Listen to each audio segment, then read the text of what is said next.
नाजरीन आदाब, न्यूज़ 18 जम्मू कश्मीर में आपका इस्तकबाल है। मैं हूं इरशाद मलिक। आज हम ज़िला शोपियान के कुछ ऐसे सरकारी कामों का विश्लेषण करेंगे जो कि अब सरकार की नज़रों से, इंतज़ामिया की नज़रों से ओझल हो चुके हैं।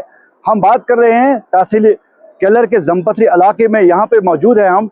ये पुल 4-5 साल पहले इसकी बुनियाद रखी थी और बाद में इसको तामीर किया गया है, लेकिन एक साइड से बिल्कुल इसको अधूरा छोड़ा गया है, जिसकी वजह से स्कूली बच्चों और आम लोगों को काफी परेशानियां झेलनी पड़ रही है। हालांकि यहाँ के लोगों का कहना है कि जब टाइम एलजी की हुकूमत में ये पुल बना है, लेकिन सरकार बनने के बाद यहाँ पे आज तक कोई नहीं आया है। उम्मीद करते हैं इस रिपोर्ट के बाद सरकार, इंतजामिया इस चीज को देख ले।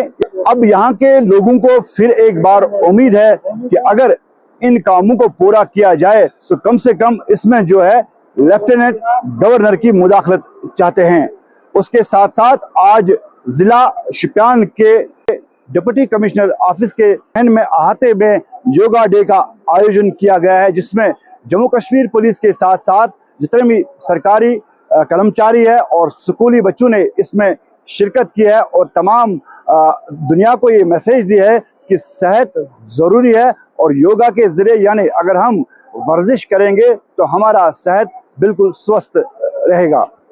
तीसरी खबर यह है कि केलर तहसील के स्कूली बच्चों के साथ साथ जो खेल कूद में मसरूफ रहते हैं, उनको एक सपना दिखाया गया था कि यहाँ पे एक इंडोर स्टेडियम तामीर किया जाएगा, लेकिन उसकी बुनियाद तो रखी है, लाखों रुपए खर्च किए गए हैं, लेकिन कहीं ना कहीं टैक्स का ये पैसा ये ज़ाया हो रहा है और फिर बाद में इसको नामालूम वजूहत के बिना पे ऐसा ही रखा गया।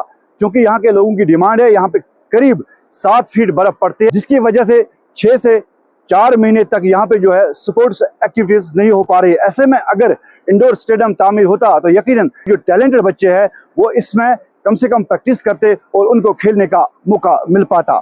इरशाद मलिक, न्यूज़ 18 नेटवर्क, शोपियान।